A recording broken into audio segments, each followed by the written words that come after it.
De ontem para hoje eu tinha feito duas repostagens de vídeos do Black Pigeon Speaks e por alguma razão deu pau, então como eu não tô com vontade de ter que baixar o vídeo de novo, fazer a conversão e fazer o upload de novo para o YouTube para numa dessas correr o risco de dar problema de novo, eu vou acabar fazendo o vídeo que eu já pretendia fazer, que eu já estava com o material todo pronto, que é para falar sobre o livro The Fate of Empires.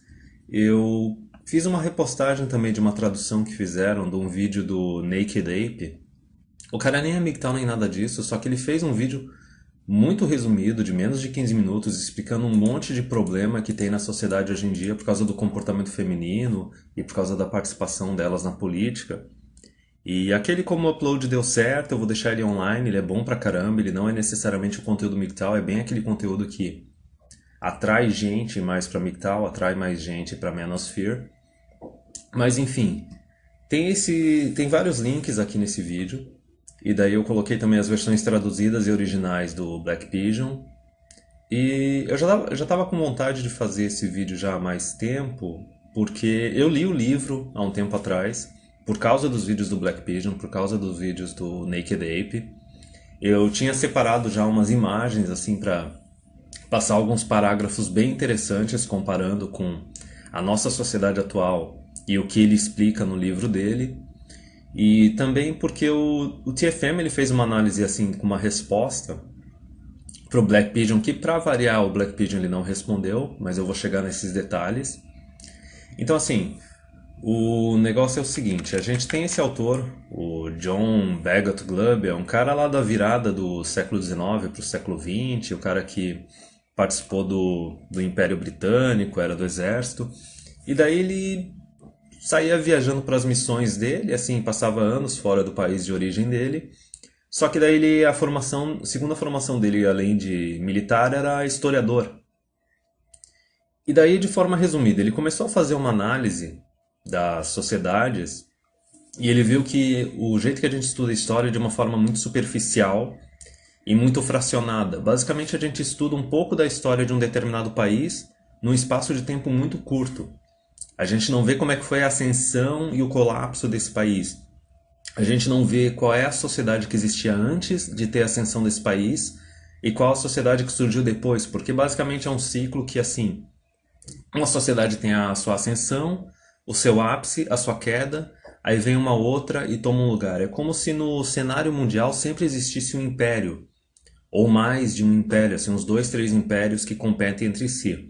Para quem lê Chomsky, tu vê que assim no período pós-guerra a gente teve como se fossem assim, uns três impérios diferentes, assim, o Império Norte-Americano, né, com os Estados Unidos ali dominando a América, o Império Europeu, com a Europa dominando a África, e daí a gente tinha o Império Asiático, que era mais ou menos assim o Japão dominando a Ásia. Lógico que em cada uma dessas regiões ainda existiam alguns conflitos internos, por exemplo, da Europa com a União Soviética, só que a União Soviética não estava se expandindo tanto. Na Ásia também teve o Japão um conflito com a China, mas enfim. A história é que assim, como a gente não estuda desde o começo até a queda, não vê a sociedade que tinha antes e depois, a gente não vê o colapso e a gente não vê esse ciclo que se repete, porque esse autor ele diz que esse ciclo, ele estudou várias civilizações durante uns 300 anos. E eu vou chegar mais nesses detalhes. É aqui, ó, uma frase dele para introduzir. Decadência é uma doença moral e espiritual, resultante de um período muito longo de riqueza e poder, produzindo cinismo, o declínio de religião, pessimismo e frivolidade. Os cidadãos de tal nação não vão fazer um esforço para salvar a si mesmos, porque eles não estão convencidos de que qualquer coisa na vida merece ser salvada. Isso pega um pouco dos textos do Yuri Bezemov, que é um daqueles caras do marxismo cultural no Ocidente, que daí ele começa a soltar aquelas ideias de fazer as próprias pessoas da civilização ocidental começar a odiar o Ocidente e querer sabotar a sua própria civilização e não querer salvar ela. Só que o interessante é que, além dessa parte do Yuri Bezemov, se tu for pegar esse livro do John Bagot Glubb, ele mostra que isso é um ciclo natural, entendeu? Que existe em diversas civilizações nos últimos séculos e nos últimos milênios, e é como se fosse uma coisa inevitável. E, de forma resumida, aqui eu vou falar qual é o problema. O problema é a democracia, tá? Na resposta que o TFM fez para o Black Pigeon Speaks, ele pegou muito bem assim a parte de que diz que mulheres, assim, apesar delas seguirem o grupo, tá? Seguirem a norma da nação, seja uma nação de esquerda, de direita e tudo mais, o problema é que naturalmente elas são esquerdistas, elas são socialistas e comunistas. Se tu deixar elas fazerem o que elas bem entender, elas vão só sugar e elas vão afundar a tua nação. E daí um exemplo que ele colocou absurdo, que era uma dessas mulheres feministas e comunistas aí do século XX, que ela chegou a falar coisa ridícula de dizer até que assim, criança tem que ter direito ao voto, porque as decisões políticas de uma nação estão dizendo respeito delas. Cara, como é que tu vai ter, imagina dentro de uma casa, tu dá um poder de decisão pro teu filho enquanto tu tá criando ele. Alguma coisa vai ser feita dentro da tua casa? É aquela coisa que eu sempre falo, tipo, a autoridade, nesse caso a autoridade política, tem que ser uma recompensa só para as pessoas que são responsáveis. Esse é o ponto. E assim, o Black Pigeon, ele é meio nacionalista e fica falando com um monte de mulher thread-thought, um monte de mulherzinha tradicionalista thread-con. Só que assim, ele já fez até uns vídeos contra a MGTOW, que foi imbecil pra caramba. E o problema dele é o seguinte, ele não aceitou ainda completamente essa ideia de que mulher é totalmente diferente de homem e que mulher é naturalmente comunista, socialista e tudo mais. E ele ficou muito tempo perdendo de tempo discutindo online com aquela Lauren Southern e a não sei o que é Patty Bone, entendeu? Tipo, é toda mulher que fica no YouTube pagando de tradicionalista, dizendo que quer salvar a Europa, só que tipo, elas têm mais de 25 anos, elas não são casadas e não têm filho, tá ligado? Tipo, hipocrisia total. E o Black Pigeon, ele fica quietinho e não critica ela. Só que assim, na hora de criticar MGTOW, ele critica, tá entendendo? Porque ele tem aquela visão tradicionalista e nacionalista de que achar que assim, ó, pra ele se sacrificar pela nação dele, sustentar uma mulher e sustentar criança só pra propagar a nação dele e não receber nada em troca, tipo, pra ele isso é válido. E ele acha automaticamente que pra todo homem isso tem que ser válido. Não, cara, vai tomar no cu, entendeu? Se tu quer que o homem seja responsável pela mulher e pelos filhos, tu tem que dar autoridade dele sobre a mulher e sobre os filhos. Isso acontece em qualquer esfera. Como é que, por exemplo, um professor vai ser responsável pelos alunos na sala de aula se ele não tiver autoridade sobre os alunos, tá? Como é que numa empresa tu vai ser um gerente e tu vai ser responsável pelos teus funcionários, só que assim, tu não vai ter autoridade sobre eles? Eu falo, tipo, não existe responsabilidade sem autoridade. Isso tem que ser sempre lembrado. Então aqui, ó, a ideia do autor do The Fate of Empires lembra bastante aquele ciclo que o TFM desenvolveu durante anos, assim, durante uns 2, 3 anos no canal dele, que basicamente é um ciclo de 3 pontos, que assim, ó, a situação atual, inicial e natural da humanidade é o patriarcado pesado, é o patriarcado violento, tá? É aquela civilização que assim, imagina Mad Max, é isso, tá ligado? Mulheres são propriedade, tipo, um monte de criança morre, a taxa de natalidade é baixa também por causa dessa grande mortalidade infantil, tipo, um monte de homem morre, só os alfa que estão realmente no topo e são extremamente violentos são os que se reproduzem, as mulheres elas são obrigadas a se submeter para esses caras ou eles morrem, ou elas morrem, e daí, conforme o tempo vai passando e tu vai assentando uma civilização, surge o patriarcado leve, tá? No patriarcado leve, como no patriarcado pesado a gente tinha uma poligamia, um harém, assim, o alfa que tem um monte de mulher, no qual dizem até historicamente que assim, acho que 70% dos homens na história da humanidade não se reproduziram, enquanto assim uns 70% das mulheres conseguiram se reproduzir. Logo, o que se tira de conclusão a respeito disso é que houve uma poligamia. E que aquela regra lá da 80% das mulheres irem para os 20 homens que estão no topo não é só por causa de atração física, é por causa da necessidade de segurança e de recursos. Mas voltando, depois, conforme vai criando a civilização, a gente vai para um patriarcado leve, tá? Num patriarcado leve, assim, tu tem a monogamia, tá? Tanto os alfas quanto os betas na sociedade, eles têm que se casar e se relacionar só com uma mulher, e daí o homem tem que ficar investindo na mulher para cuidar dela e sustentar as crianças e tudo mais. Tipo, isso é uma coisa que a gente teve assim até 1950, assim, até a segunda onda feminista, tá? E daí depois disso, conforme vão implantando o ginocentrismo na sociedade, conforme vão surgindo movimentos feministas, tá? tu chega no período de feminismo. E daí no período de feminismo, a taxa de natalidade começa a cair porque as mulheres se tornam empoderadas, a monogamia acaba tomando um monte de paulada por causa da promiscuidade, porque o governo não está mais disposto a defender os homens também que estão em relacionamentos monogâmicos, o governo não quer garantir a guarda dos filhos para eles, não quer punir as mulheres quando elas traem, abandonam os maridos e tudo mais. E daí se torna uma sociedade cada vez mais instável, insegura, com um monte de desperdício de dinheiro, comunismo, socialismo e tudo mais, e daí tudo colapsa e a gente vai para um patriarcado pesado de novo. Então isso é só uma comparação, tem a imagem aqui, tem vários detalhes. Eu vou procurar o vídeo do TFM também para colocar aqui na descrição. Eu não lembro se alguém fez uma tradução, eu acho que fez, mas eu vou tentar encontrar.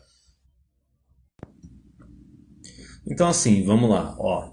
Eu coloquei no link a versão em PDF aqui na descrição do vídeo para quem quiser baixar o livro em inglês para ficar lendo. Tem um link do Google Translate, tu consegue acessar ali com um link do livro e pegar ele todo em português. Deve ter uns macetes para tu conseguir imprimir ele como PDF ou salvar como PDF. Esse daí o pessoal se vira, os dois links estão aí.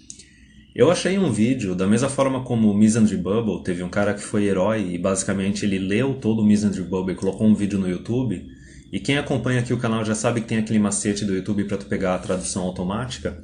Eu vou deixar um link aqui na descrição também desse Fate of Empires, né, o Destino de Impérios, todo em inglês, assim, em áudio no YouTube, com os detalhes aqui de como que tu faz para poder pegar e colocar para assistir no YouTube com as legendas. Óbvio que daí tem algumas partes que os caras vão falar muito rápido ou não, e daí tu pode diminuir a velocidade e customizar do jeito que tu bem entender. Para quem não quiser ler, certo, o livro, apesar dele ser bem curto e ser bem interessante de ler, mas quem não quiser fazer isso, dá para pegar o vídeo para ficar vendo traduzido no YouTube. Então, qual que é a premissa básica do livro? A premissa básica do livro é o seguinte, que assim, que todo império, toda nação, óbvio que tu pode falar, não, mas existem várias nações do mundo, mas eu estou falando daquelas nações que realmente exercem um poder mundial ou um poder regional, certo? Que realmente se tornam impérios e que tem vários outros estados menores que são estados subalternos, são estados clientes. Basicamente, ele diz que, em média, além de ter aquele ciclo de assim, um império subir e descer, e daí tem um outro que também subiu e desceu antes dele, depois, e muitas vezes esses impérios assim, eles estão concorrendo um com o outro, através até de conflito geográfico, militar e tudo mais, para um tomar o lugar do outro.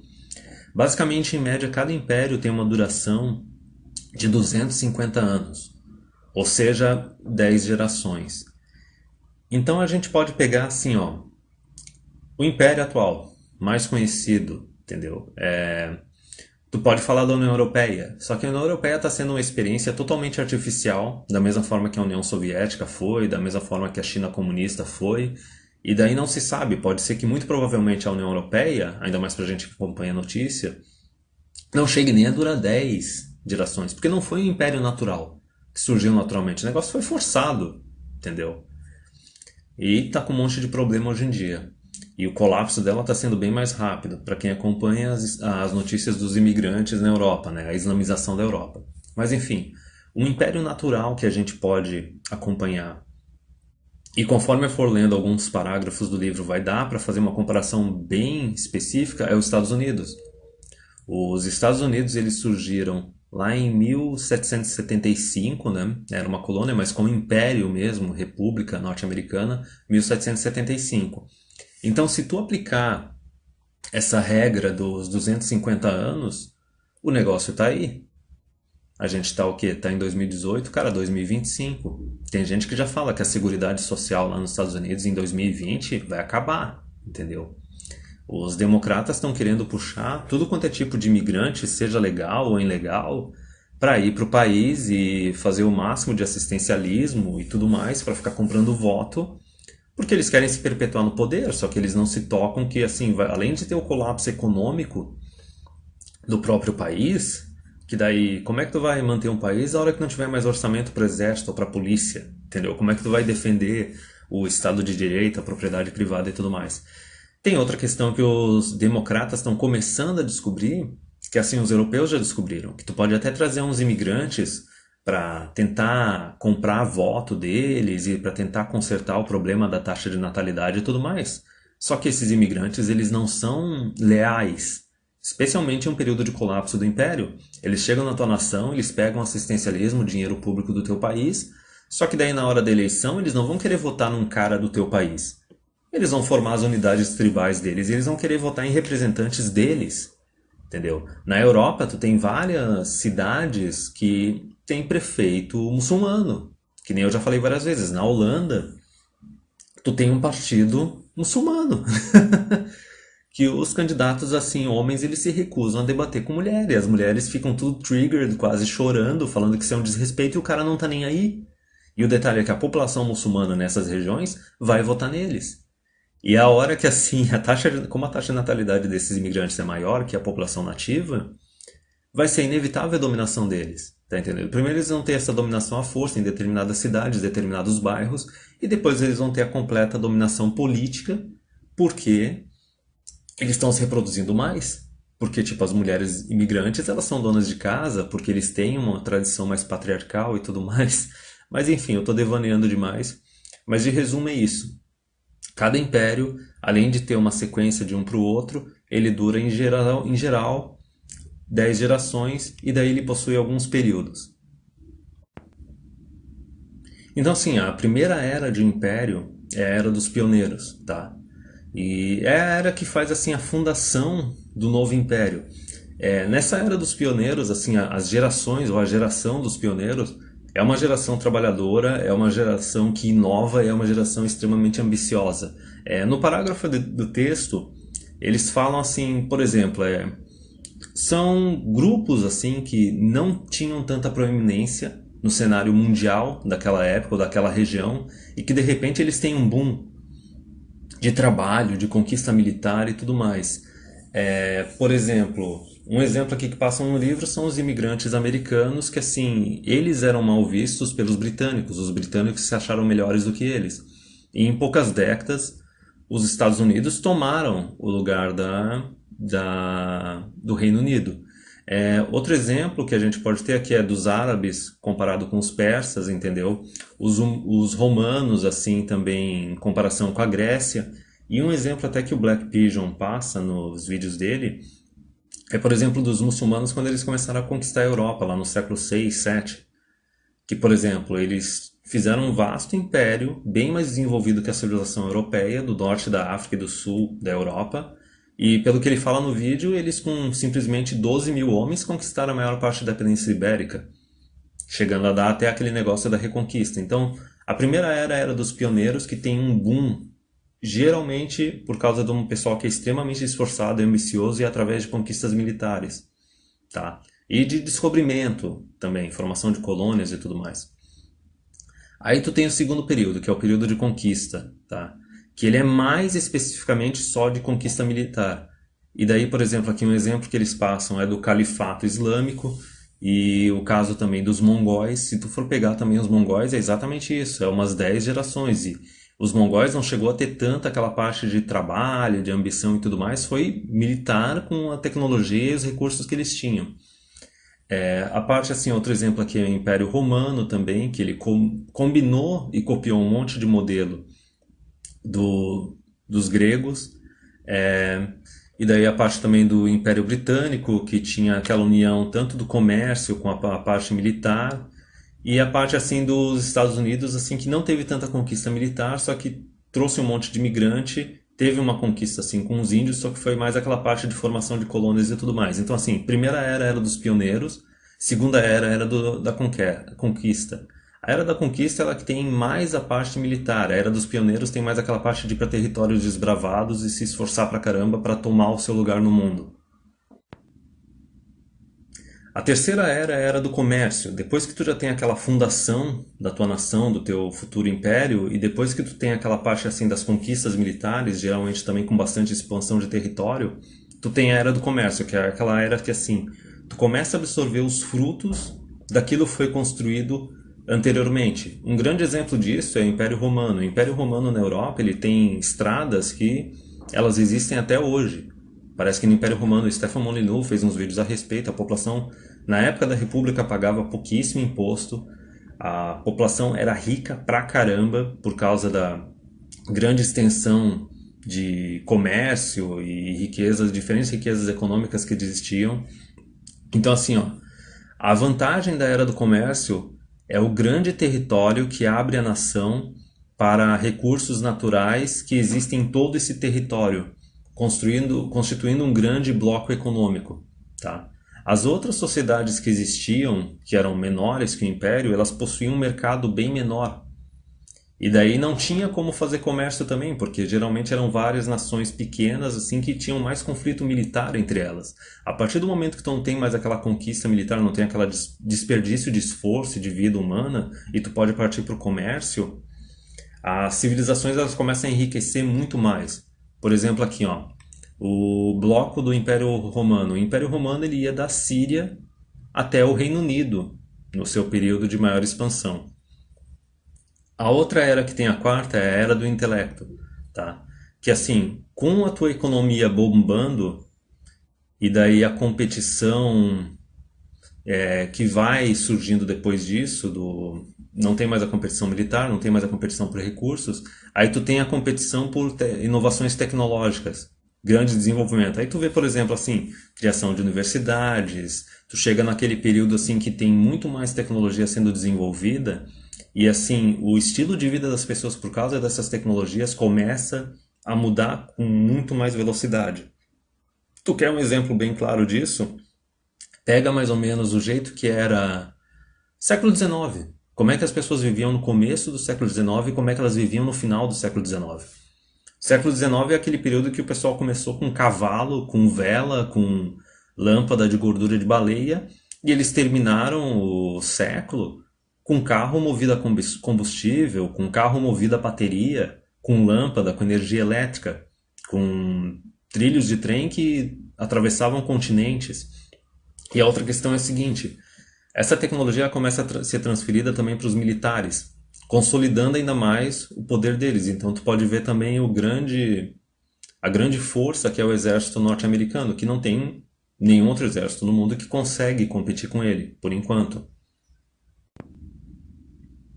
Depois disso a gente tem o período de afluência, tá? E aqui o que mostra é que assim, no período de afluência tu tem uma grande melhora da qualidade de vida dos cidadãos dentro do império.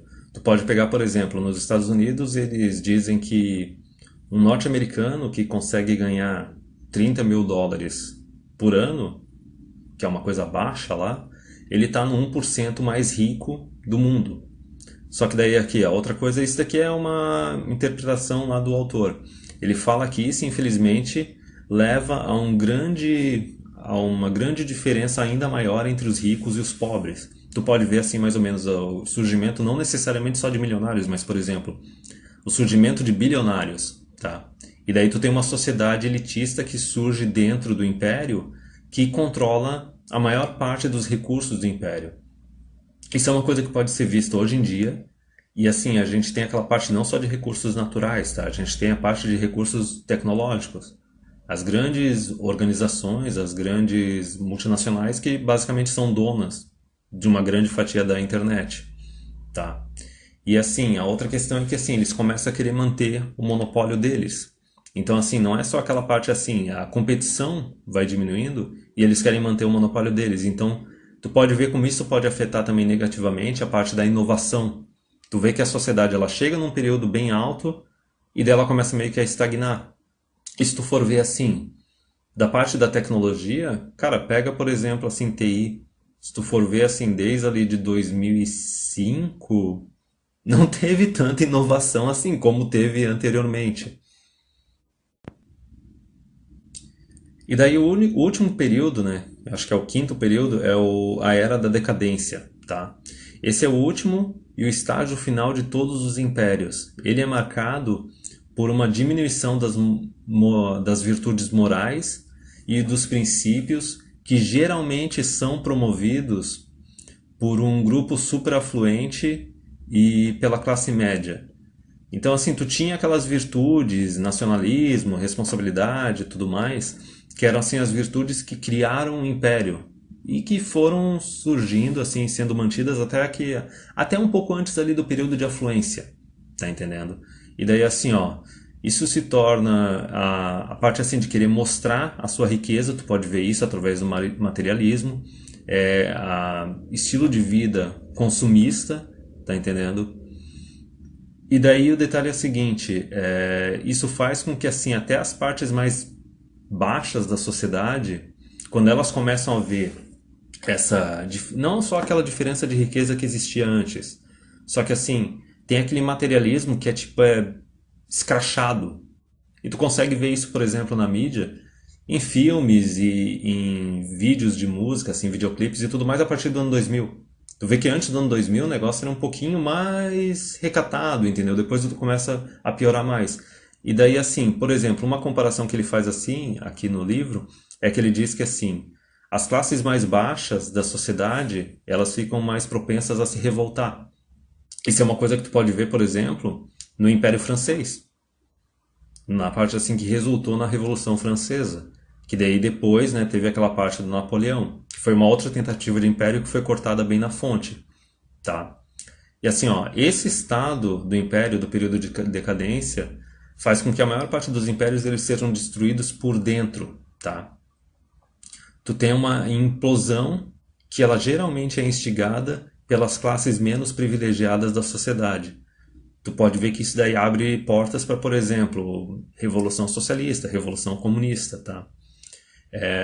O último período do Império, geralmente ele é marcado por esses problemas sociais, tá? Tu vê que os padrões morais da sociedade descem absurdamente, tu tem um exército muito grande e não disciplinado, isso bate com os Estados Unidos, porque assim, tem muita gente que entra no exército não por causa daquele nacionalismo, aquela vontade de servir. Não, porque o exército, tipo, ele te dá moradia, te dá comida e ele paga até a tua faculdade, entendeu? E a outra coisa que acontece, assim, que é absurda lá no exército norte-americano, é que, basicamente, tem um monte de mulher que vai pro exército e elas nunca vão servir, tá entendendo? Se tiver uma guerra, elas vão simplesmente engravidar e cair fora. Tipo, é basicamente se tornou um programa de assistencialismo para mulheres. A outra parte aqui que eles falam, que é o seguinte, nesse período de decadência tu tem uma glorificação de celebridades, de atores, atletas, é aquela parte do pão e do circo. Como nas outras épocas tu tinha, por exemplo, imagina o período do comércio. Na era do comércio, quem que eram os heróis da sociedade? Eram os grandes industriais, os grandes comerciantes. Na era da conquista e dos pioneiros, quem que eram as celebridades? As celebridades eram os líderes militares, tá entendendo? Da mesma forma também os líderes assim das cidades, assim, os líderes políticos das nações. E daí no período também da parte assim de afluência também mantém um pouco assim os militares e também os líderes políticos. A outra coisa aqui que eles falam assim é o colapso econômico que ele é trazido por causa da desvalorização da moeda. Isso a gente vai entrar em detalhes, mas assim, basicamente a desvalorização da moeda é por causa de inflação, é por causa de assistencialismo, é por causa de dívida do governo, é por causa de gasto público. Então agora eu vou pegar assim alguns parágrafos do livro, assim os parágrafos que eu achei mais interessantes, tá? Uma virada providencial. Quaisquer que forem as causas dadas para a queda de grandes civilizações pelas mãos de bárbaros, nós podemos sentir alguns benefícios resultantes, tá? Toda raça tem as suas características distintivas. Outras são mais distinguidas em filosofia, outras em administração, outras em romance, poesia e religião, outras no seu sistema legal. Sistema legal tu pode ver, por exemplo, o Império Romano. Durante a proeminência de cada cultura, essas características distintivas são carregadas para o grande território e para o mundo conhecido. Isso daí é uma parte, por exemplo, quem jogou Fallout New Vegas, eu lembro de um termo lá que quando tu está conversando com o Caesar, que eu acho que é dialética hegeliana, que basicamente ele fala assim que tipo, tudo quanto é civilização, ela vai acabar colapsando, é inevitável. Só que assim, quando tu tem o choque de civilizações, que uma colapsa e a outra vence, o resultado não é simplesmente a civilização vitoriosa. A civilização vitoriosa, ela acaba absorvendo também os fatores positivos da civilização que caiu. Então tu tem essa transformação na história da humanidade. tá? Se a mesma nação fosse manter a sua dominação indefinitivamente, as qualidades peculiares seriam caracterizadas permanentemente em toda a raça humana. Então, tu não ia ter uma diversidade humana e provavelmente não ia ter mais um desenvolvimento, tá? Um progresso. Sob o sistema de impérios, com cada um durando 250 anos, a raça que é dominante tem um tempo para espalhar as suas virtudes particulares para o maior território possível. Então, depois disso, apesar disso, outras raças, outros grupos com diferentes peculiaridades tomam o lugar dessa civilização anterior, tá? E as virtudes e as conquistas dessa civilização que desapareceu, aparentemente elas também são, não é aparentemente, elas também são disseminadas, porque tu acaba absorvendo o da cultura que caiu, tá? Então, por causa desse sistema, cada uma das várias raças que existiram no globo e na história da humanidade, elas têm um período de grandeza no qual as suas qualidades elas são colocadas a serviço da civilização humana. Então, basicamente, o que ele explicou aqui é o seguinte: tu pode pegar até a civilização ocidental, os últimos 2.000 anos, ou pega até os últimos 4.000 anos, entendeu? Cada civilização que foi surgindo, ela foi pegando características, tecnologias, recursos, assim, das civilizações que surgiram antes. E a gente estuda bastante essa história, tipo aquela parte, assim, do começo da história da humanidade, na Mesopotâmia, aí depois o Império Egípcio, depois a Grécia, Roma, os grupos que surgiram na Europa, assim, todos eles acabam pegando alguns recursos, algumas tecnologias, algumas virtudes das civilizações que existiram anteriormente. Então, por causa disso, das diferentes raças e civilizações, e cada uma com as suas características positivas, cada um com seus pontos fortes e fracos, os pontos fortes são passados adiante na humanidade e os pontos fracos vão sendo eliminados. Os efeitos do intelectualismo. Existem várias coisas na vida humana que não são sonhadas pela nossa filosofia popular, tá? A disseminação de conhecimento parece ser a atividade humana mais beneficial, tá? E ainda assim, em cada período de declínio, é caracterizado pela expansão da atividade intelectual. Então, assim, por que ele fala? Ele fala que ele tem aquele período de afluência, o período de intelectualismo, que até o Black Pigeon comentou no vídeo dele, que daí chega uma hora que assim que o pessoal fica naquela punheta intelectual, naquele debate político que não dá em nada. Isso acaba sendo um desperdício de tempo e um desperdício de recursos, quando necessariamente para tu manter a sociedade tu precisa mais de ação, tu precisa mexer no mundo real, tá? E não ficar no mundo das ideias, tá? Todos os atenienses e tá. Aí aqui ele fala sobre como os atenienses, eles passavam a maior parte do teu tempo fazendo nada, além de simplesmente ficar discutindo filosofia, entendeu? Durante o período de declínio do intelectualismo grego, tá? Aí assim, só que tem aquele lado bom. A era do intelectualismo, ela é acompanhada por grandes avanços nas ciências naturais, tá? Ó, no nono século, por exemplo, na era de Memnon, os árabes conseguiram medir a circunferência da Terra com precisão admirável. Então tu pensa, século IX, tá? A gente usa os números arábicos até hoje, tá? 7 séculos iriam passar antes que a Europa Ocidental descobrisse que o mundo não era plano, tá?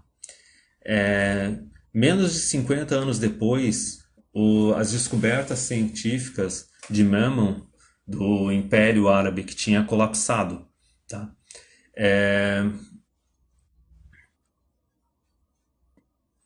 E assim, o que ele conclui aqui é o seguinte, que não importa o quanto tu teve esse desenvolvimento intelectual, esse conhecimento, ainda assim isso não foi o suficiente para impedir que esse império colapsasse.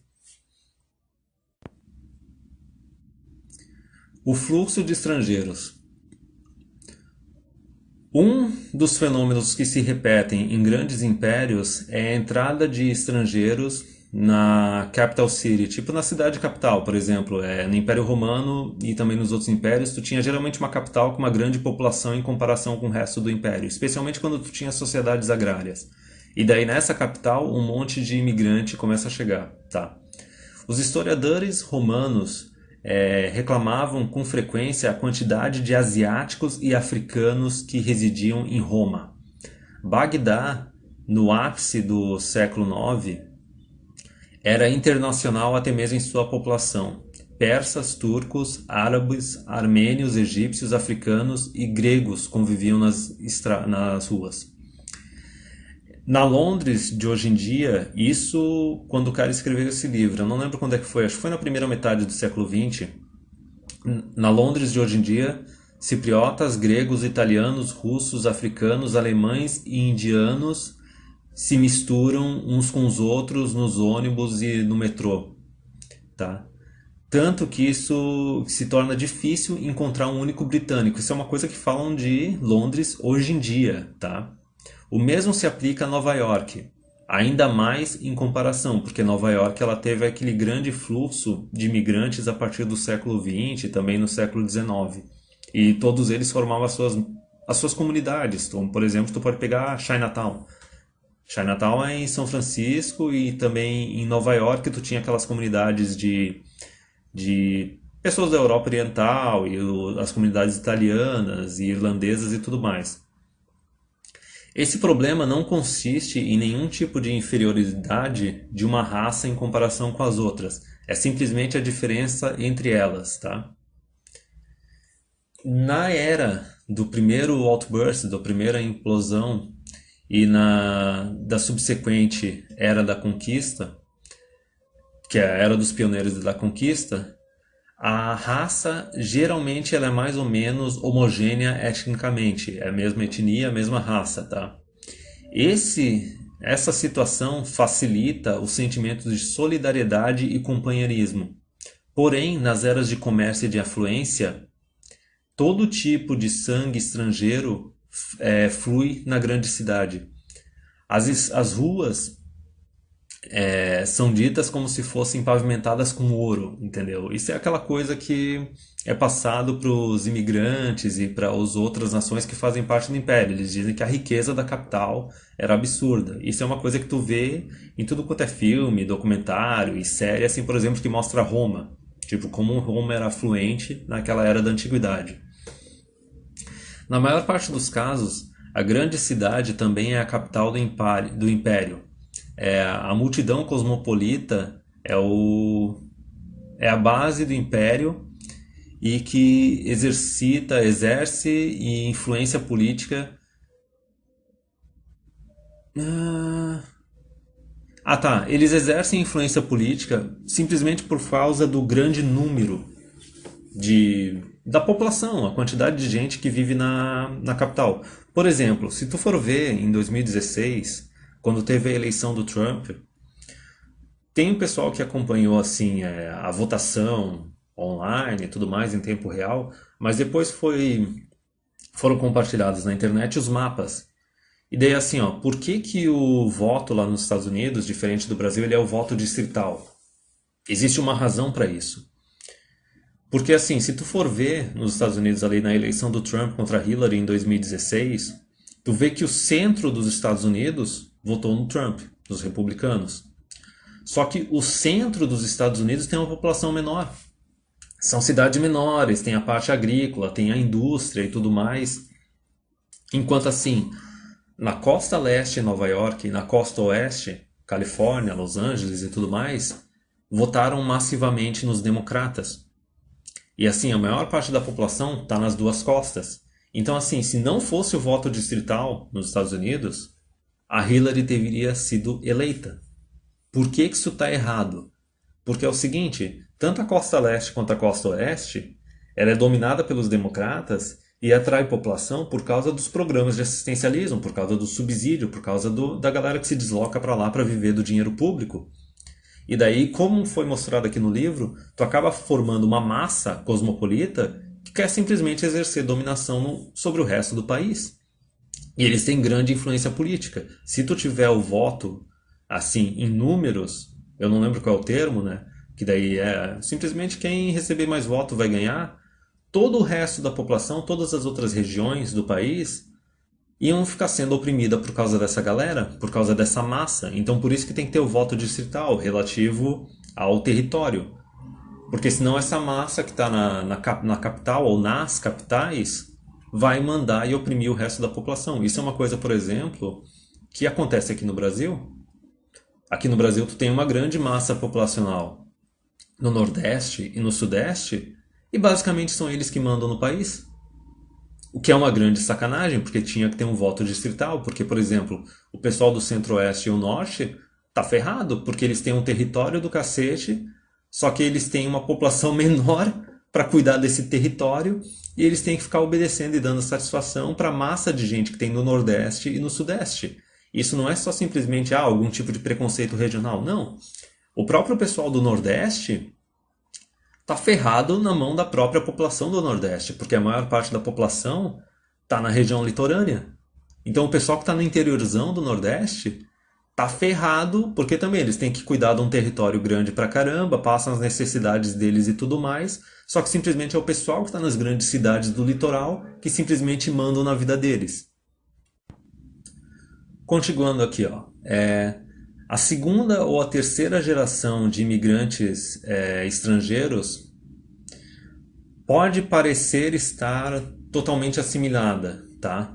Mas geralmente eles constituem uma fraqueza em duas direções.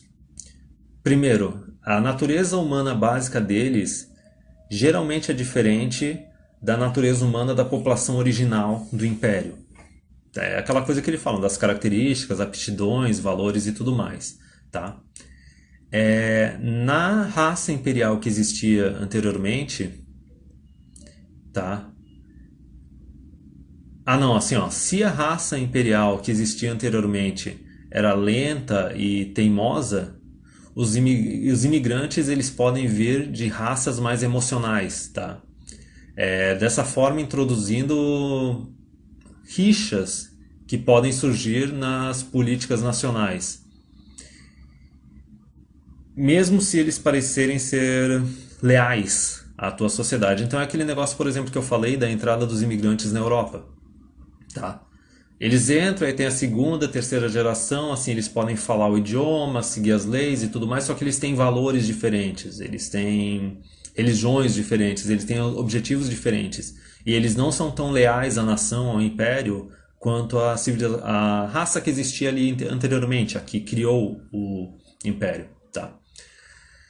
Segundo lugar, enquanto a nação ainda é afluente, todas as raças diversas que existem, elas vão parecer tão leais quanto a raça original, tá? Mas quando surge uma emergência, os imigrantes geralmente vão estar menos dispostos a sacrificar as suas vidas e a sua propriedade que os descendentes originais da raça que fundou a nação. Então, assim, no momento de crise, os caras não querem sacrificar recursos, não querem ir para a guerra, não querem defender o território, eles não estão nem aí.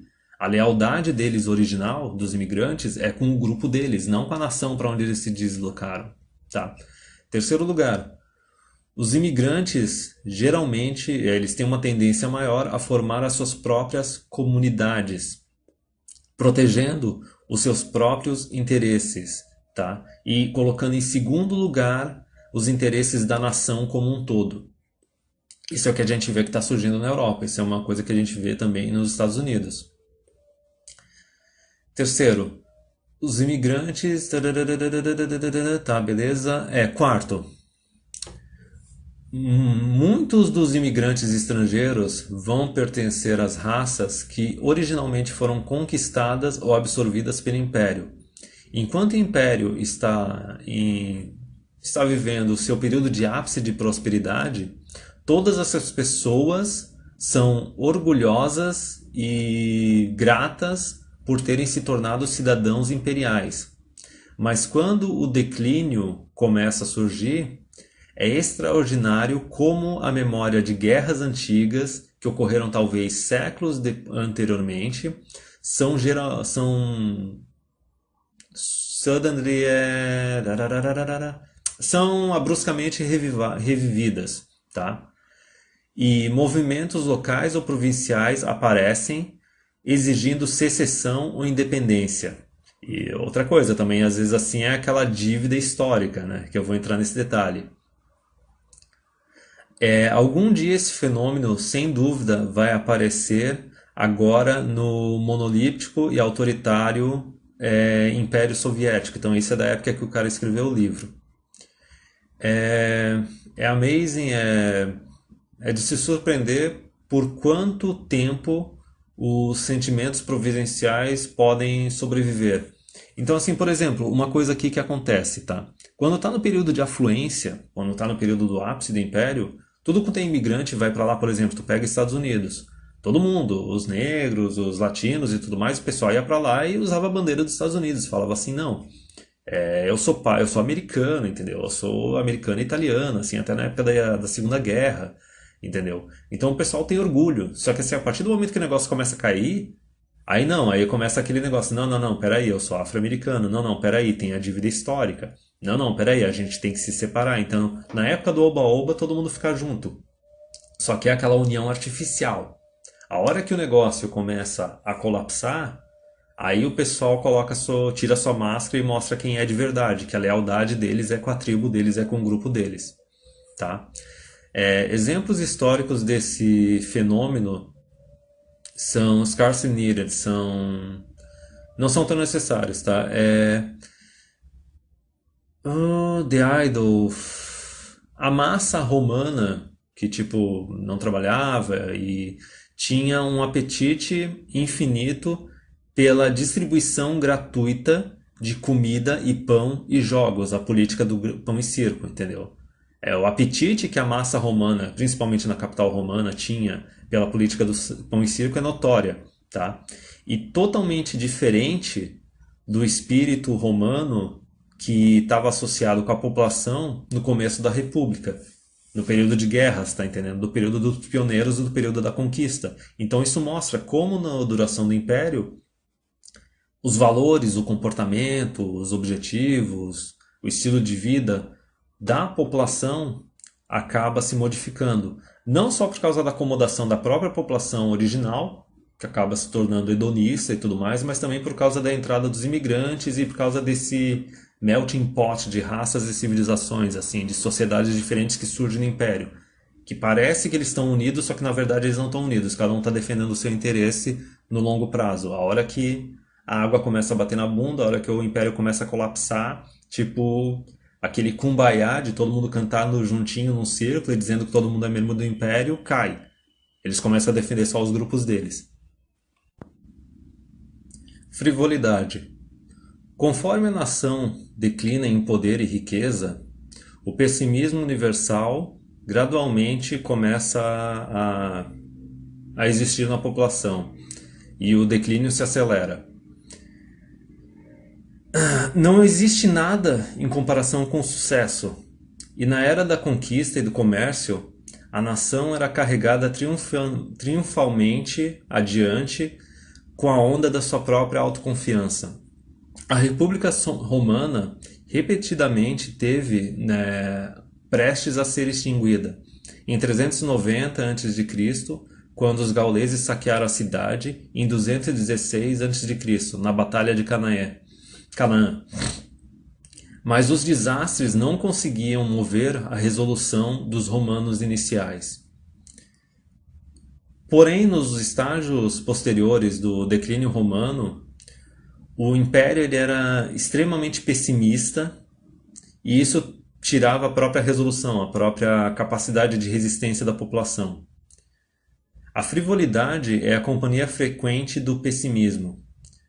Vamos comer, beber e se divertir, porque amanhã a gente vai morrer. Tipo, essa é o pensamento da população nesse período de declínio, tá? A comparação, a similaridade entre várias nações em declínio é realmente assustadora.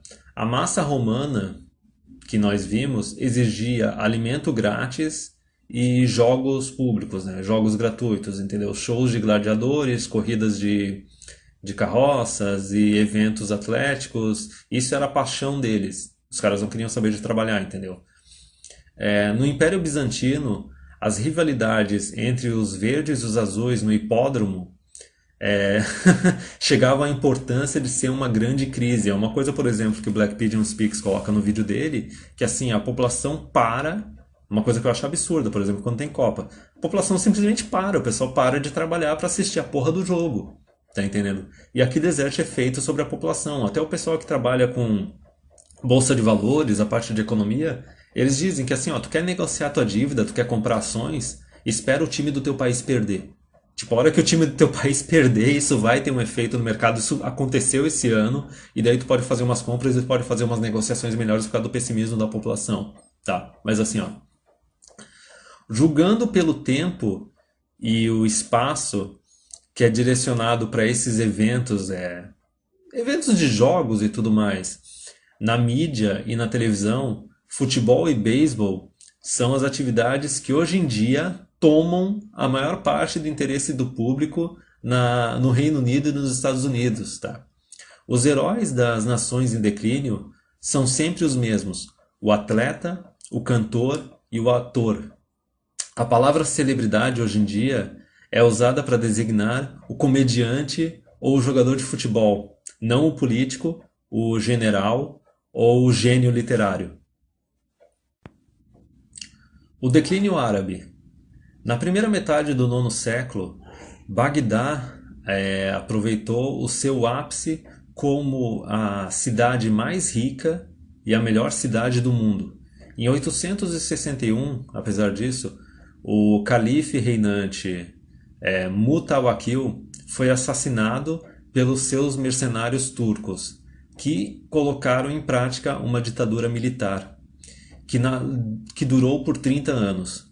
Durante esse período, o império colapsou. Os vários domínios e províncias que faziam parte do império assumiram a independência virtual e buscaram seus próprios interesses. É uma coisa que também tu pode ver, por exemplo, no Império Romano. A Ibéria, a França e também quando surgiu o Império Romano do Ocidente e do Oriente. Tá? Bagdá, a capital do grande império, encontrou a sua autoridade limitada apenas ao Iraque, não ao resto do império. Todos os outros grupos do império fizeram o que eles bem entenderam. Tá? Os trabalhos de historiadores contemporâneos de Bagdá no século X ainda estão disponíveis. Eles profundamente deploravam a degeneração dos tempos em que eles viviam, enfatizando particularmente a indiferença com relação à religião, o materialismo crescente e a flexibilização das moralidades sexual. Eles lamentaram também a corrupção dos oficiais do governo e o fato que os políticos pareciam sempre conseguir juntar grandes fortunas enquanto eles estavam nos seus cargos. Vê se isso não é uma similaridade com o que acontece aqui no Brasil. Das várias vezes que assim a democracia brasileira ela fracassou. O quanto assim o cara é eleito lá como político, ele tem, sei lá, no máximo uns 100 mil, 200 mil no banco, e daí depois de alguns mandatos o cara já está na casa de pelo menos uns 10, 15 milhões. Agora, essa é a parte assim mais famosa, né? O aumento da influência de mulheres na vida pública geralmente está associado com o declínio nacional, tá? Os romanos do final do Império Romano geralmente reclamavam que, apesar de Roma comandar o mundo, as mulheres comandam Roma. No 10º século, uma tendência similar foi observada no Império Árabe. As mulheres exigiam admissão nas profissões que antes eram monopolizadas por homens. Vê se isso não é o que está acontecendo na civilização ocidental hoje em dia. Com esse detalhe delas quererem cotas, ações afirmativas, esse tipo cota em universidade, cargo público, empresa privada, tipo, Elas exigem a admissão, elas querem fazer mais parte da vida pública. E a gente vê como o voto feminino ferra tudo quanto é civilização, tá? O que escreveu o historiador contemporâneo Ibn Bessan? O que as profissões de clérigo, coletor de impostos, ou. Não, clerk, de vendedor, coletor de impostos ou padre tem a ver com mulheres? Essas ocupações sempre foram limitadas apenas para homens, tá? Nessa época, muitas mulheres praticaram a lei, e isso é uma coisa que a gente vê que, tipo, a advogada e juíza, elas têm um bias em favor de mulher, foram elas que criaram as porra das varas de família e tudo mais, e essa é uma das razões, por exemplo, que quando uma mulher comete um crime, mesmo crime que o homem, a pena dela é menor e bem mais leve. Ó. Muitas mulheres praticaram lei, enquanto outras conseguiram postos como professoras universitárias.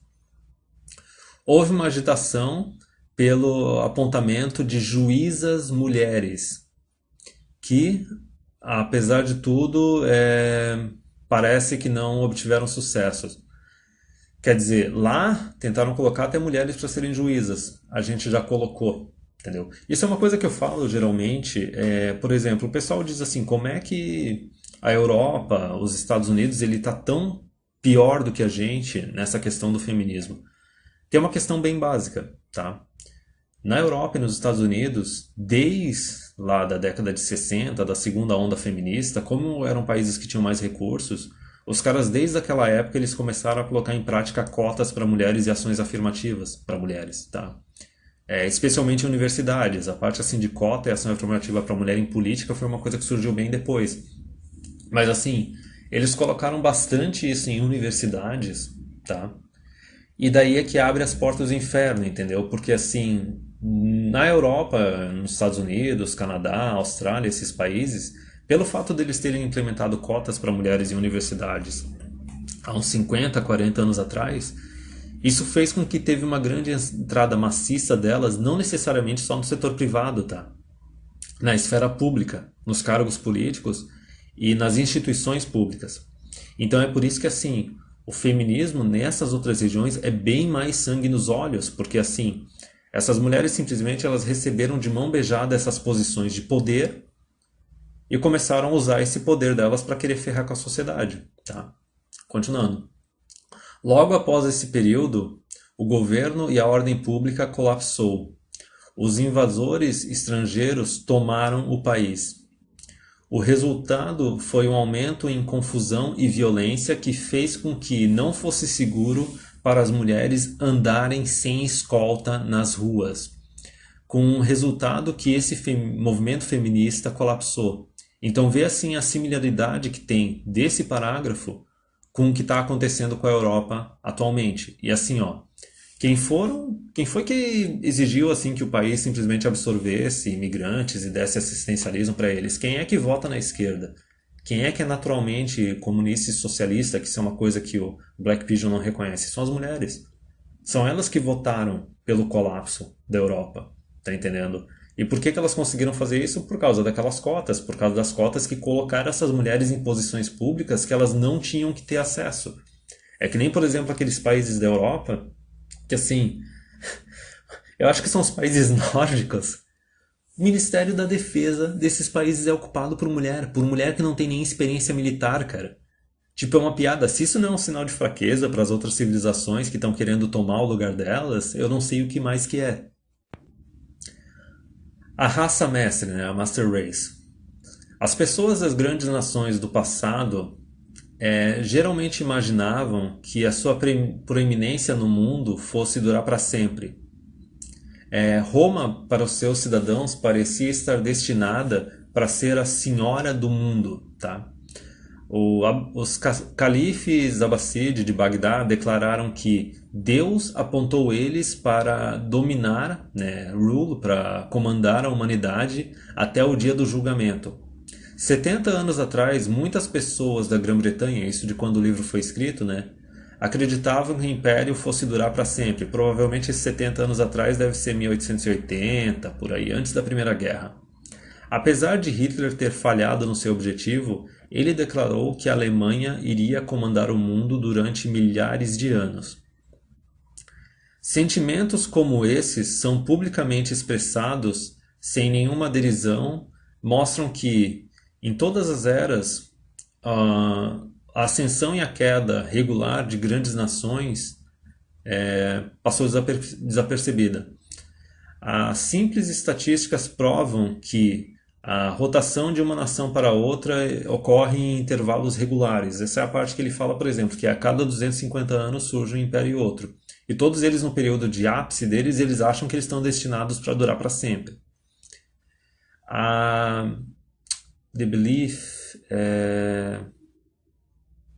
a ideia de que uma nação iria comandar o mundo para sempre, naturalmente encorajada pelos cidadãos da nação que está liderando qualquer período, é para atribuir a sua proeminência de virtudes hereditárias. Por exemplo, eles têm essa ideia, especialmente na época de ascensão e na época de ápice, porque eles acham que assim as virtudes deles vão ser hereditárias, isso vai ser passado sempre adiante, eles vão conseguir se manter. É aquela ideia, por exemplo, de o pessoal que se casa, tem filho e acha que os filhos vão ser iguais a eles, entendeu? É assim, ó, eles carregavam o seu sangue, eles acreditavam que essas virtudes eram carregadas no seu sangue, que as pessoas não iam mudar o comportamento. Qualidades que constituem eles como se fosse uma raça de super-homens, aquele do Ubermensch do Hitler, tá entendendo? Que ele tinha aquela ideia do homem do partido nazista. Uma ilusão que... Tá. Isso é uma ilusão, tá? Porque até mesmo essas nações, elas chegam a um ponto de começar a usar o trabalho barato de estrangeiros. Por exemplo, no Império Romano tinha os escravos, entendeu? Por exemplo, se a gente for pegar as nações assim dos últimos 100 anos, assim, a gente tem aquele comércio internacional e daí aqui, por exemplo, ó, eles pegam a mão de obra barata dos estrangeiros e colocam eles para executar os trabalhos que a população nativa de origem do lugar não quer exercer, entendeu? Por exemplo, aquela parte ali dos Estados Unidos, dos imigrantes latinos, os imigrantes do México, que vão para os Estados Unidos fazer os trabalhos que os norte-americanos não querem mais fazer, tá? Só que assim, tem a outra parte mais importante aqui, ó. Eles colocam esses imigrantes não só para fazer os trabalhos que eles não querem fazer, mas eles colocam eles também para servir como mercenários para lutar as batalhas deles. Então, assim, quando o Império está num período de declínio, tu vê que o exército dele não é mais composto pela raça que criou esse império, tá? Isso tu consegue ver no final de Roma, tá? Que basicamente os imigrantes iam para Roma para fazer aquele serviço do exército e teve vários imperadores ali do final de Roma que não eram romanos nativos. Tinham vários imperadores que assim tinham vindo ali da época da região da Ibéria, que era a colônia mais antiga deles, entendeu? E se tu pega também nos Estados Unidos, é a mesma coisa. Tu vê que assim, no exército deles tem um monte de negro, tem um monte de latino, entendeu? É aquele pessoal que não era da raça de origem, mas tipo, não tem mais aquele patriotismo, não tem aquela vontade de se sacrificar pela nação. Não estou falando se isso é certo ou errado, só estou falando que é o que acontece, tá? Essas pessoas mais pobres, elas estavam muito satisfeitas, elas são totalmente satisfeitas em migrar para as cidades ricas do império. E daí elas formam uma forma adulterada de homogeneidade com a raça conquistadora, tá? E daí a raça conquistadora, ela inconscientemente, né, a raça de origem, assumiu que eles seriam para sempre os líderes da humanidade. E daí, por causa disso, eles relaxam as suas energias e passam a maior parte do seu tempo se divertindo e vendo esportes e celebridades e tudo mais. Simplesmente eles acham, não, a gente já conquistou, a gente tem esse império gigante, a gente não precisa mais se esforçar. Então a gente vai ficar agora só se divertindo e colocar os outros serviços que a gente não quer fazer, coloca os imigrantes para fazer esses serviços. O estado de bem-estar social, ou a seguridade social, essa parte aqui é importante, tá?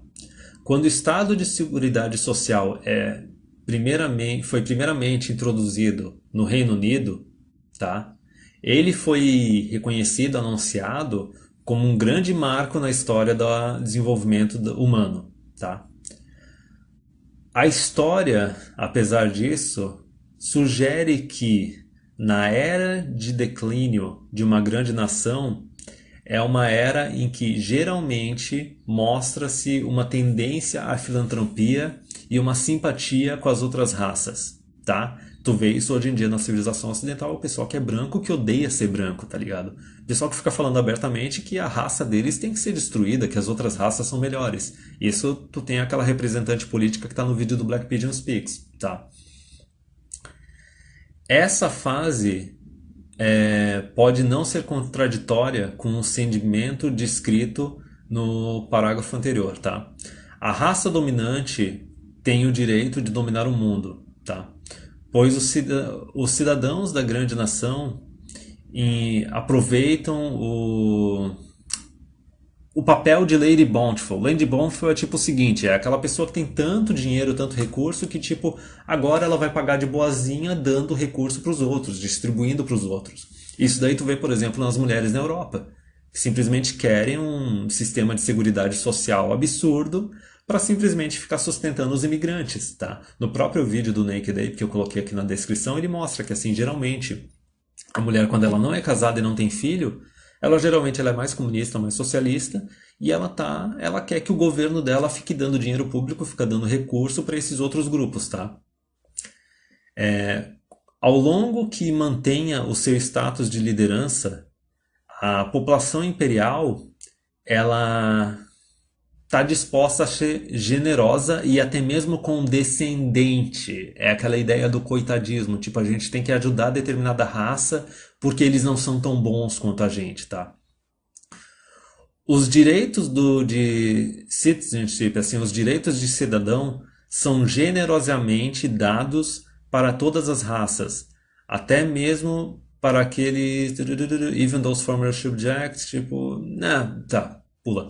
E a igualdade da humanidade é proclamada. Então, assim, ó, tu pega, por exemplo, em Roma, o que que aconteceu? Os romanos eles não quiseram fazer aqueles serviços, especialmente militar, que achavam que era um serviço sujo, não precisava mais, vamos colocar os imigrantes para fazer isso. O que que aconteceu? Os imigrantes começaram a ganhar direitos de cidadania, entendeu? Os mesmos direitos do cidadão, e direito ao voto e tudo mais. Tu vê, por exemplo, na Primeira Guerra Mundial. Na Primeira Guerra Mundial, teve um monte de países da Europa que começou a colocar em prática ali o voto feminino. Óbvio que eles viam as mulheres de forma condescendente e tudo mais, só começa com aquela ideia de igualdade, também que o pessoal quer se manter no poder, tá? O Império Romano passou por esta fase na qual igualdade de cidadania foi dada para todas as populações, de forma que até mesmo pessoas das províncias se tornaram senadores e imperadores. Tipo, não tem nada de errado nisso se isso for dado com base em mérito. Por exemplo, a forma de ascensão no Império Romano era através do serviço militar, tá? Era um modelo meio que copiado do modelo espartano, em Esparta, só que Esparta era uma sociedade homogênea, tá? Só que assim, é aquela ideia básica que assim, para tu ter direito ao voto, direito de cidadão, tu tem que prover alguma coisa para o governo, tu tem que prover alguma coisa para tua nação. Tu recebe autoridade conforme tu tem responsabilidade.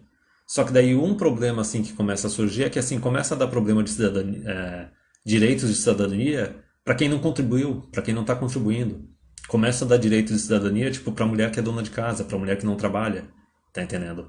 A outra coisa absurda, né, que apareceu ali no vídeo do TFM, a ideia é de que agora estão querendo falar que não, tem que ter direito de cidadão de voto, tipo, para criança. De certa forma a gente já chegou nisso, porque por que diabos estudante tem que ter direito ao voto? É algo completamente absurdo, mas enfim, continuando, ó.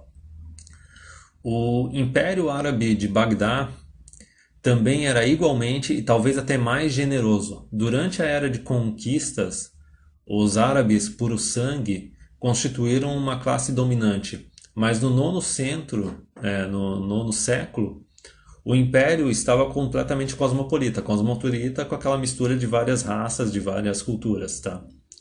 A assistência estatal aos jovens e aos pobres era igualmente generosa, tá?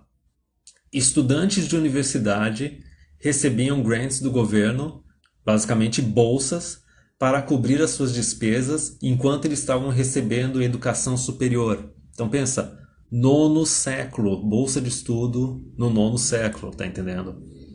Coisa que acontece hoje em dia. E a gente sabe que tem um monte de gente que está recebendo bolsa de estudo, estudando para empregos que não vão existir, para empregos que não tem tanta demanda. Mas é aquela ideia, não, vamos simplesmente ser generoso com o dinheiro público, né? O Estado, da mesma forma, ofereceu tratamento médico gratuito para os pobres. O primeiro hospital público gratuito foi aberto em Bagdá, no reino de Harun al-Rashid, em 786 até 809, que foi a época que ele governou. Tá? E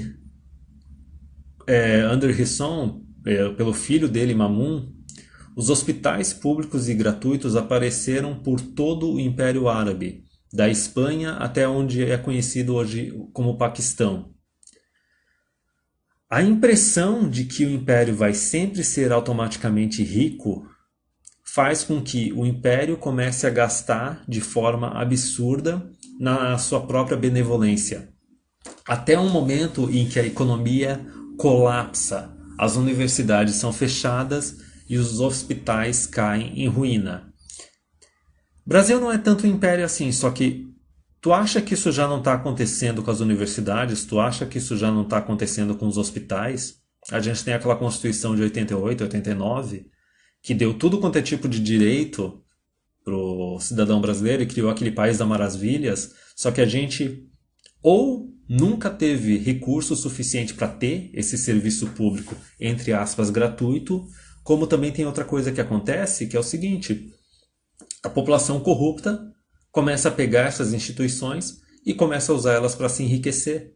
A gente tem aquela ideia que não, é só político que é corrupto. Não, cara. Tem muito funcionário público que pega as universidades, pega os hospitais públicos e fica usando o negócio para se enriquecer. O que te garante que, por exemplo, ali, a Federal do Rio de Janeiro estava usando 95% do orçamento dela para folha de pagamento? O que te garante que as UPAs, os postos de saúde, os hospitais públicos, os funcionários públicos desses hospitais também não façam isso? Se é reconhecido publicamente por todo mundo que os salários de quem está no setor público são bem maiores que os salários de quem está no setor privado. Então, assim, se tu tem um hospital público, uma universidade pública e tudo mais, automaticamente a maior parte do orçamento vai estar indo para a folha de pagamento dessa galera e vai faltar recurso para os produtos, para a manutenção, e é por isso que o serviço é uma porcaria. Decadência não é física. Nem a decadência é física. Os cidadãos das nações em declínio são geralmente descritos como fisicamente emasculados, tipo, isso é o que estão falando do homem europeu hoje em dia, tá? E incapazes de enfrentar hardships, assim, grandes esforços físicos ou fazer grandes esforços. Isso não parece ser uma imagem verdadeira, tá? Cidadãos das grandes nações em decadência são geralmente fisicamente maiores e mais fortes que os invasores bárbaros. Isso é uma coisa que falam que assim, ó, na Idade Média, o homem europeu, ele era menor do que o homem atual. E eu acho que até na Antiguidade falavam que os romanos eles eram baixinhos, tá? Além disso, foi provado que a Inglaterra, na Primeira Guerra, os homens jovens criados na riqueza e do Império tiveram pouca dificuldade em se acostumar com a vida nas trincheiras. A história da exploração prova o mesmo ponto. Os homens acostumados com a vida confortável nas casas na Europa e na América foram capazes de mostrar grande endurance, grande resistência, tanta resistência quanto os nativos andando em camelos através dos desertos ou escalando ou cortando seus caminhos pelas florestas tropicais. Decadência é uma doença moral e espiritual, resultante de um longo período de riqueza e de poder, produzindo cinismo. O declínio de religião, cinismo e pessimismo e frivolidade. Os cidadãos de tal nação não vão mais fazer o esforço para salvar a si mesmos, porque eles não estão convencidos de que nada na vida deve ser salvo. Então, assim, ó, concluindo, até mesmo esse autor, eu meio que discordo dele, porque assim, não é aquela ideia de que nada na vida, para a pessoa que está no período final de decadência, assim, de colapso do império, tem que ser salvo. Eu acho que até mesmo a interpretação desse cara, porque é um cara de uma outra época, praticamente de outro século, também está errada. É aquela coisa assim, eu acho que assim, esse autor, assim como o Black Pigeon, ele é meio antiquado. A gente tem que adaptar. Vamos pegar, por exemplo, aquele texto da Misandry Bubble, da bolha misândrica. Que apesar de estar falando mais da parte de relacionamento entre homens e mulheres, aquele texto ele fala bastante também de política, de economia. Então, o resumo, a máxima é a seguinte, tá? Responsabilidade tem que ser recompensada com autoridade. Isso não vale só para relacionamento entre homem e mulher. Isso vale também para uma nação, tá? Então, assim, uma coisa assim que não falou muito aqui no livro, uma coisa que assim, a gente, quem pesquisou a respeito vê que assim, não sei muito a respeito do Império Otomano, tá? Do Império Árabe. Mas, por exemplo, em Roma, teve um monte de reforma que foi tirando a autoridade do homem na família, tá? Deram para a mulher também o direito de se divorciar, tomar a riqueza do cara, e a sociedade se tornou mais promíscua e queda moral, e daí tu tinha aquelas mulheres que se divorciavam várias vezes e ficavam enriquecendo, tá entendendo? Então, assim, o detalhe final é aquilo que o TFM fala. O homem, ele não é simplesmente um robô, um escravo que está disposto a se sacrificar por tudo e por todos, cegamente. Se sacrificar cegamente pela mulher, se sacrificar cegamente pelos filhos ou pela nação dele. Tipo, tem que ter um benefício para ele. Da mesma forma que assim a nação, ela tem que dar autoridade para quem produz, para quem é responsável. Assim, os cidadãos livres e produtivos, eles têm que ter voz política. Quem não é produtivo não tem que ter voz política, entendeu? Então, assim, vai chegar um monte de imigrante. Beleza, aqueles que se adaptam, trabalham, vão para o exército e tudo mais, eles merecem a cidadania. Agora, tu não tem que dar cidadania plena para todos. Tu não tem que sair criando um monte de hospital, universidade pública, um monte de serviço público, porque a tua riqueza pode não ser para sempre. É aquela questão, ah não, o governo ele está enriquecendo pra caramba, ele está acumulando mais, o que que tu tem que fazer? Tem que fazer uma reforma tributária, tu tem que deixar esse dinheiro voltar para a população decidir no que ela vai gastar. Tá entendendo?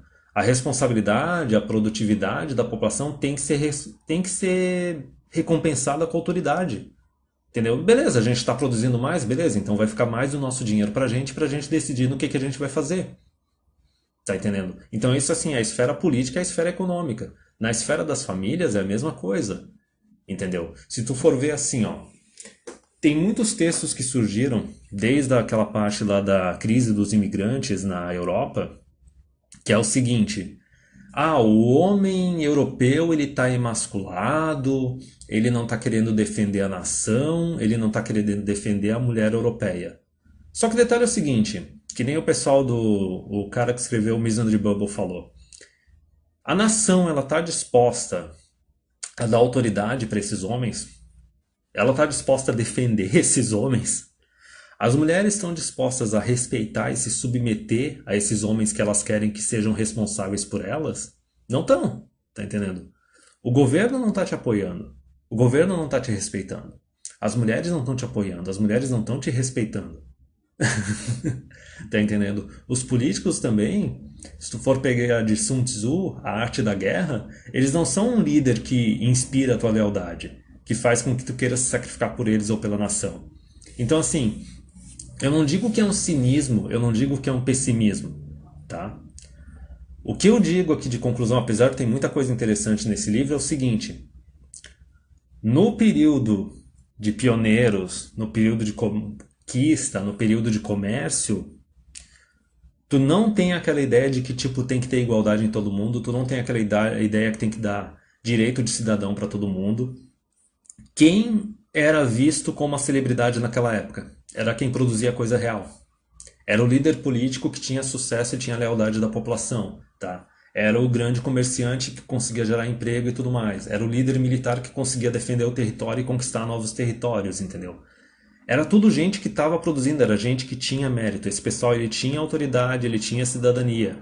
É o que eu tô falando. O homem, ele não é um robô, um escravo que não tem interesse próprio que vai se sacrificar por tudo ou por todos, entendeu? Tu quer que a pessoa se sacrifique por alguma coisa, seja responsável por alguma coisa, seja a economia, seja a nação, seja a família, mulheres e crianças, tu tem que recompensar eles, tu tem que dar autoridade para eles, entendeu? E tu tem que saber diferenciar quem é produtivo, quem é responsável, de quem não é produtivo, não é responsável. Então, assim, eu vou falar o seguinte, o problema não é a entrada de imigrantes, tá? O problema não é o fato do império se tornar extremamente confortável, nem nada disso, não é nada disso, cara. O problema que faz a decadência de todo o império é simplesmente o seguinte: é a ideia que começa a surgir no império de igualdade entre todos, tá? Essa distribuição de recursos que começa a acontecer no império, e daí isso faz o seguinte, cara, faz com que quem é mais apto, quem é mais capacitado, que era para estar no topo, simplesmente para de se esforçar. Começa a não dar a mínima, tá? Tu quer um exemplo bem claro disso? Imagina assim, que numa família tu tem 3 filhos, tá? Tu tem 2 filhos que estão sempre ajudando dentro de casa, nos serviços domésticos e tudo mais, e tu tem um terceiro filho que não faz porra nenhuma. Se os pais não recompensarem, não reconhecerem esses 2 filhos que estão ajudando bastante a família, o que que eles vão fazer? Eles vão começar a não fazer porra nenhuma. Tá entendendo? Eles vão emular o comportamento do terceiro filho que não faz nada porque não tem recompensa, é natureza humana. Tá? Isso se estende à esfera política, se estende à esfera econômica, se estende à esfera familiar. Tipo, a nação é como se fosse uma grande família. Não importa essa parte assim, ah não, mas o problema é a diversidade de valores, de cultura, de raça e tudo mais. Não, cara. Tipo, tu pode ter várias etnias, várias religiões, só que a cultura tem que ser homogênea, mesmo que isso tenha que ser mantido à força. E a forma mais simples de tu fazer isso é o seguinte, é tu ter uma sociedade baseada no mérito. Entendeu? Quem tem mais autoridade tem que ser quem vai produzir mais, porque isso vai ser benéfico para a sociedade. É um esquema de recompensa. Tá entendendo? Tu vai ter aqueles cidadãos mais fracos e menos esforçados que não querem se sacrificar. Beleza, eles vão ter uma vida de merda na sociedade. Só que eles não vão receber direitos de cidadania, eles não vão receber autoridade sobre os outros, eles não vão receber nada. É aquela coisa, tu quer não se esforçar? Beleza, tu vai ter uma vida de merda, tu vai estar na base da sociedade.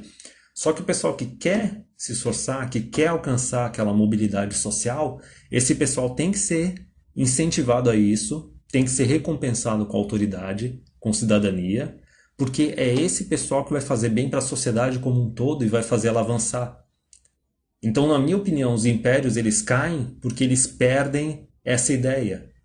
Eles chegam nesse período, chegam nessa ideia que faz essa ideia do mérito, que beneficia toda a nação, que faz a nação se desenvolver, e daí simplesmente chega um momento que eles abandonam a ideia do mérito.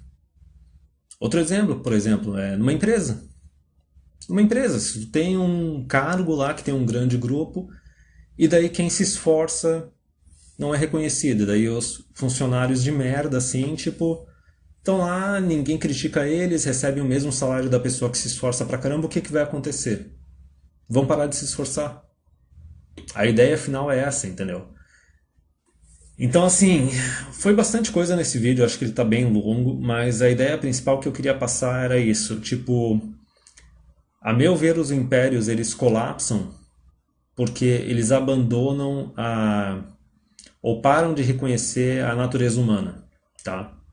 A diferença em quem é mais capaz e quem é menos capaz, a diferença entre o forte e o fraco, a diferença entre o homem e a mulher, e tipo, ao invés de ficar reconhecendo, recompensando e enaltecendo quem é mais capaz, quem é mais produtivo, mais responsável e faz mais bem para a sociedade, tipo, basicamente a sociedade ela decide dar direitos e recursos de forma igualitária, tipo, para todo mundo, tanto para quem não está contribuindo quanto para quem está contribuindo.